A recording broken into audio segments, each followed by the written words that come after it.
আর যেটা আপনারা জানেন যে সম্ভবত জানুয়ারির 5 তারিখ থেকে ভিসা চালু হবে। চালু বলতে ভিসা কোথাও বন্ধ না, কিন্তু স্বাভাবিক হবে। আগে যেরকম ছুটিটা ছিল ছুটিটা শেষ করে স্বাভাবিক অবস্থা ফিরে যাবে। কিন্তু সেটা হচ্ছে মূলত ডিফারেন্স করবে যে আপনার উপর আমার উপর আমরা কতটুকু সাড়া দিচ্ছি যে তাদের বৈধ হওয়ার সুযোগের মধ্যে, এবং কতটুকু মানুষ আমরা তার বৈধ আইন কারণ মেনে আমরা এখান থেকে চলে গেছি বা এখানে আসি। এটা সাড়া দিবে যে আগামী 5 তারিখে বিষয়টা কি তারা কি চালু করতেছে কিনা।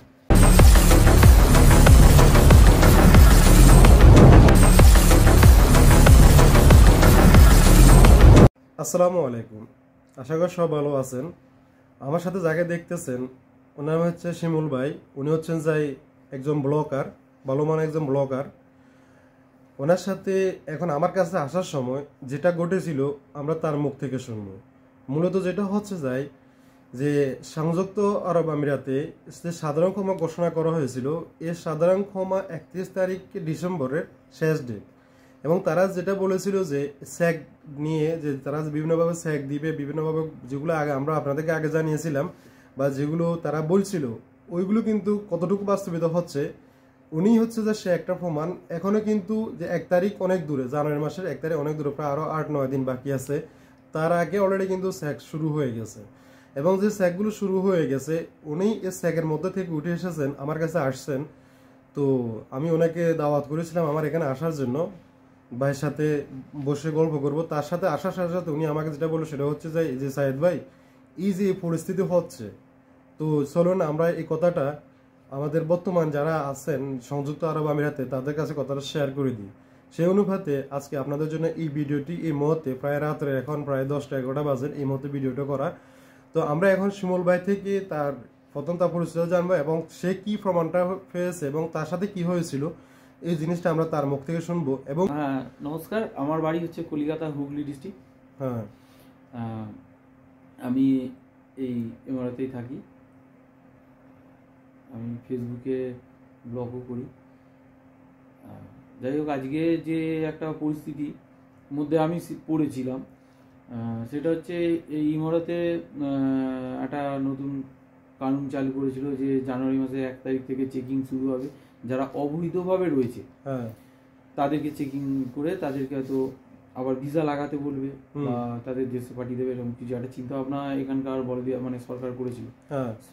সরি, সরকার বলা ভুল, এখানকার হুকুমত যেটা বলে করেছিল। সেটা অলরেডি জানুয়ারি মাসের 1 তারিখ থেকে শুরু হওয়ার কথা ছিল, কিন্তু অলরেডি এখন থেকেই শুরু হয়ে গেছে। আজকে সবেমাত্র 22 তারিখ। আজকে 22 তারিখ। আজকে আমি গেছি, ধরুন আমার ড্রাইভিং ক্লাসের ছিল, ড্রাইভিং ক্লাস ছিল।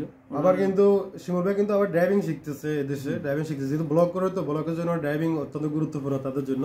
হ্যাঁ বলেন। ড্রাইভিং ক্লাসে যাচ্ছিলাম, তো আমি বাসে গেছি। যাওয়ার সময় ধরুন আমি দুটোর বাসে গেছি, মানে দুপুরবেলা।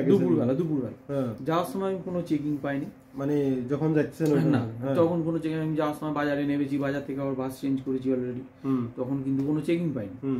কিন্তু যখন ফিরছি তখন আমার ক্লাস শেষ হলো 8টা, 7:40 আমার ক্লাস শেষ হলো। 8টার বাস ধরে আমি বাজারে এলাম 9টা বাজতে 10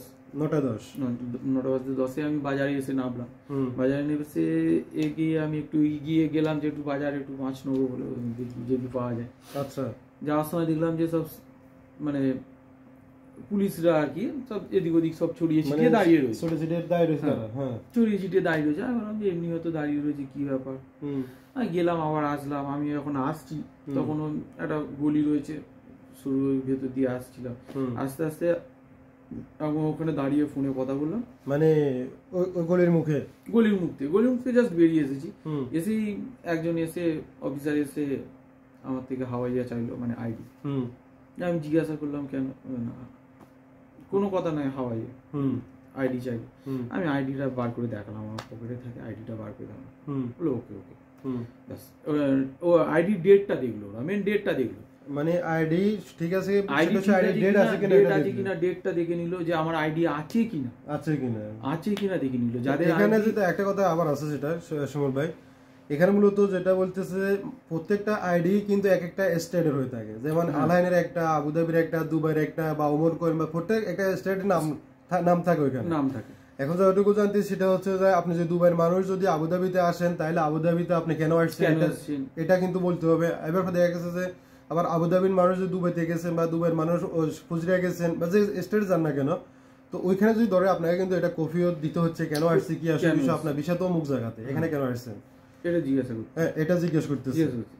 আমাকে জিজ্ঞাসা করছিল, আমি আমার কাগজ ছিল, আমি দেখালাম যে আমি ড্রাইভিং ক্লাসে গেছি, ড্রাইভিং ক্লাস করে আসছি, ড্রাইভিং ক্লাস করতে আসছি। হ্যাঁ, তারপর ওটা হওয়ার পর ওটা ছেড়ে দিল। তা আমি যখন আসছি তখন আরেকজন পাঠানি ছিল ওখানে পাকিস্তানের, তাকে তার সাথে কথা হলো ওখানে, সেও বাজার টাজার করে আসছিল, ওই সে বাস স্ট্যান্ডে দাঁড়িয়ে ছিল। তাকে জিজ্ঞেস করলাম যে এরকম এরকম চেকিং, বলছে হ্যাঁ এখন এত অতিরিক্ত চেকিং হচ্ছে, অতিরিক্ত অলরেডি এখন থেকে শুরু করে দিয়েছে চেকিং করা। বলছে এখন এরকম চেকিং হচ্ছে, এরকম যারা আর কি অবৈধভাবে রয়েছে, হ্যাঁ তাদেরকে এখানকার হুকুমতের বক্তব্য হচ্ছে যে তারা ন্যায্যভাবে থাকুক, ন্যায্যভাবে এখানে থাকুক। হ্যাঁ, তা আমারও সেটা বক্তব্য যে যারা এখানে অবৈধভাবে রয়েছে, যাদের ভিসা এখনো লাগায়নি বা লাগাবে বলে চিন্তা করছে, যারা পরবর্তীকালে হ্যাঁ তারা বিদেশ করতে এসেছে, বাড়ির ফ্যামিলি ছেড়ে এখানে বিদেশ করতে এসেছে, তারা যেন কোনো অসুবিধায় না পড়ে, তারা যেন এই ভিডিওটা দেখে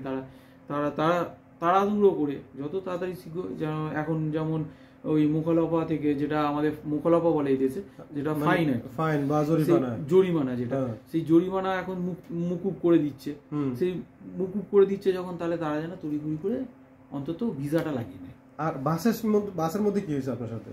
বাসের মধ্যে তারপরে আমি ওখান থেকে গিয়ে বাসে উঠে তারপর আবার খানিকটা এসেছি, আসার পরে একটা জায়গায় বাস দাঁড়ালো, আবার ওখান থেকে হাওয়াইয়া সবার কাছে, শুধু আমার একার নয়, বাস অলরেডি বাস হেরাদার করেছে। হ্যাঁ, হেরাদার করে অলরেডি হেরা গাড়িতে উড়ি হেরা হাওয়াইয়া চেক করেছে, বাস কার্ড কিন্তু নয়, না হাওয়াইয়া আইডি কার্ড চেক, মানে আপনার যে এখানে রেসিডেন্সি কার্ড যেটা আছে, আপনার যে বৈধ হওয়ার যে কাজ করতেছেন, যে কার্ডটা আছে রেসিডেন্ট কার্ড, ওই কার্ডে আপনার চেক করতেছে। তো তার মানে বাসের মধ্যে চেক করতেছে। প্রিয় বন্ধুগণ, আমরা কিন্তু আরেকটা যেটা জানি সেটা হচ্ছে যাই, মানে যখন ফুল আরো, এখন তো ফুল চেক তো হওয়ার কথা 1 তারিখে, তার আগে কিন্তু অলরেডি হয়ে গেছে। এখানে আমরা একটা কথা যেটা আরো জানি সেটা হচ্ছে যে আপনারা যদি বিভিন্ন শপিং মলে ঢুকতে যান বা হসপিটালে যেতে চান, কোথাও মানে আইডি কার্ড ছাড়া আপনার কোনো কিছু করার সুযোগ নেই, এবং আইডি কার্ড ছাড়া আপনি কোথাও থেকে কোনো সেবা পাবেন না। যদি আপনাকে কোনো ব্যক্তি সেবা দিয়ে থাকে তাহলে কিন্তু আপনার জন্য, আর ওর জন্য কিন্তু যদি ধরা খেয়ে যায়, ওর জন্য কিন্তু জরিমানা কিন্তু আছে। আরেকটা কিন্তু এটা সবচেয়ে বড় কথা, এখন প্রত্যেকটা মসজিদে জুমার দিন কিন্তু অলরেডি প্রত্যেকটা আরবিদেরকে অ্যালার্ট করে দেওয়া হয়েছে কথাটা, যে তারা যেন অবৈধ কোনো লোক যাদের আইডি কার্ড নাই বা ওইসব সমস্ত লোকদের তাদের বাড়িতে কাজে না আনে, এবং তারা কোনো কাজে অংশগ্রহণ না করায়, এবং করলে যদি ধরা খায় তাহলে ওই ব্যক্তি জরিমানা 50,000 দিরহাম, আর যেহেতু আছে এবং যে কাজ করাবে তার 50,000 দিরহাম জরিমানা। কিন্তু এখন খেয়াল করেন আপনারা, যেটা হচ্ছে যে এই স্যাকটা কিন্তু শুধু যে সিটি দিতে হবে তা এমন কিছু নয়। এটা already Gulf Al Jazeera Khaleej টাইমেও এসেছে এবং গালফ নিউজে এসেছে, এগুলো তো অলরেডি বলে দিয়েছে। এটা পাড়া মহল্লা থেকে একদম গ্রাম সাইড থেকে শুরু করে যারা ওই যে আমরা বলি মরুভূমি অঞ্চল, যেখানে গরু ছাগল ওটগুলো লালন পালন করা হয়ে থাকে, ওইখানে পর্যন্ত কিন্তু এই স্যাকটা কিন্তু পৌঁছে যাবে, ওইখানে পর্যন্ত চলে যাবে তাদের কাছে। যে এটা মূলত হচ্ছে সেটা হচ্ছে যাই এখানে ইন্ডিয়া, পাকিস্তান, বাংলাদেশ মানে অল কান্ট্রিতে যে মানুষগুলো তাদের এয়ারপোর্ট যে খরচ করে, ইমিগ্রেশন খরচ করে, এই হিসাবটা তাদের কাছে কিন্তু আছে। এবং যতটুকু মানুষ আছে তার চেয়ে কিন্তু অবৈধ কিন্তু লোক বেশি, যারা তাদের যে বৈধ কার্ডের মাধ্যমে থাকা যে এটা, তার চেয়ে কিন্তু অবৈধ লোকটা বেশি। কারণ তারা যে ভিজিটের বিষয়টা যে স্বাভাবিকভাবে করে দিয়েছে সবার জন্য, ঘোরার জন্য, ওই সময় আসে মানুষ কিন্তু যায় নাই বা ভিসা কিন্তু ট্রান্সফার করে ওই সময় সুযোগ দিয়েছিল কিন্তু করে নাই। সবকিছু মিলে কিন্তু এখন বর্তমানে যে বৈধ লোক চেয়ে অবৈধ লোকটা কিন্তু সংখ্যা কিন্তু বেশি। ঠিক আছে শিমুল ভাই, তাই ভালো থাকবেন, সুস্থ থাকবেন, আর আমাদের জন্য দোয়া করবেন যে শিমুল ভাই যেহেতু আসছে তাকে ভালোটা হচ্ছে আপ্যায়ন করতে পারে। আমার এখানে যেহেতু আসছে মেহমান দাওয়াত দিছি, উনি হচ্ছে একদম ব্লগার। আমরা তার ব্লগ চ্যানেলের এটা আমি আমার এখানে ডিসক্রিপশন বক্সে লিঙ্ক দিয়ে দিব, আপনারা এখান থেকে গিয়ে কিন্তু তার ব্লগে কিন্তু সাবস্ক্রাইব করে রাখবেন, ফলো করে রাখবেন, এবং তার ভিডিওগুলো সবার মাঝে ছড়িয়ে দিবেন, শেয়ার করবেন, সাথে আমার ভিডিও শেয়ার করবেন। আল্লাহ হাফেজ, আসসালামু আলাইকুম।